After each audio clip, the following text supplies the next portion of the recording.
ஆன்மீக நண்பர்கள் அனைவருக்கும் அன்பு கலந்த வணக்கங்கள். இன்றைக்கு நாங்கள் ஆன்மீகம் சம்மந்தமான பதிவில் பார்த்தீங்கன்னா, திருப்புவனம் அருள்மிகு புஷ்பவனேஸ்வரர் திருக்கோயிலின் சிறப்புகளை தான் நாம் இன்றைக்கு பார்க்க போகிறோம். சிவகங்கை மாவட்டத்தின் ஆன்மீக மகுடமாகவும் பாண்டிய நாட்டு தேவார தலங்களில் 13வது தலமாகவும் விளங்குவது தான் திருப்புவனம் புஷ்பவனேஸ்வரர் திருக்கோயில். இந்த ஆலயத்தின் வியக்கத்தக்க சிறப்புகளை தான் நாம் இன்றைக்கு பார்க்க போகிறோம்.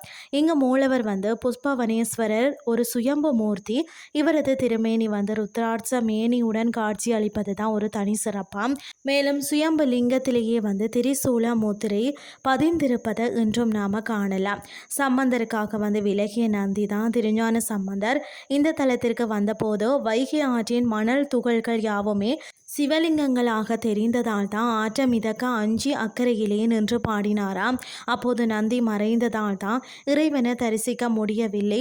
தன் பக்தனின் பக்திக்கு மெச்சி இறைவன் பார்த்தீங்கன்னா நந்தியை விலகி இருக்க சொன்ன ஒரு தலம்னு சொன்ன இதுதானா.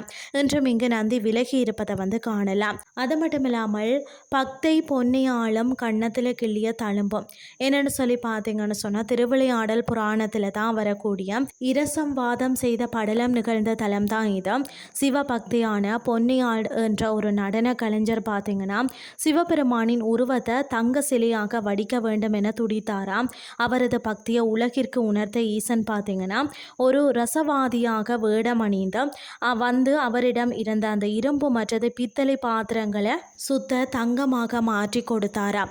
அந்த தங்கத்தை கொண்டு உருவான ஈசனின் சிலை தான் உற்சவர் பேரழகுடன் திகழ்ந்தது. அந்த அழகுல மெய் மறந்த அதாவது பொன்னையால் ஈசனை தன் குழந்தையாக கருதி செல்லமே என்ற அன்போடு அவரது கன்னத்தில் கிள்ளினாராம். அன்பின் அடையாளமாக அந்த தழும்பு இன்றும் உற்சவர் சிலையில் அச்சு மாறாமல் காணப்படுவது தான் வியப்பின் உச்சமன்னே சொல்லலாம். அது மட்டுமில்லாமல் மூர்த்தி தலம் தீர்த்தம் என மூன்றிலும் பெருமையுடைய தலம் தான் இது. காசியை போலவே இந்த தலத்திலேயும் அஸ்திய ஆற்றில கரைத்தால் அது பூவாக மாறுவதாக ஐதீகம். எனவே முன்னோர்களுக்கு திதி கொடுக்க இது மிக சிறந்த பித்ரு முத்தி தலமாக கருதப்படுகிறது. பக்தியின் ஆழத்தையும் இறைவனின் கருணையையும் பறைசாற்றும் இந்த தலத்திற்கு ஒரு முறையாவது சென்று அந்த ஈசனின் அருளை பெறுவோம். இன்றைய ஆன்மீகம் சார்ந்த பதிவு உங்களுக்கு பிரயோசனமாக அமைஞ்சிருக்கும்னு சொல்லி நானும் நம்புகிறேன். இதே மாதிரி மற்றும் ஒரு ஆன்மீகம் சார்ந்த பதிவோடு உங்களை சந்திக்கிறேன். நன்றி.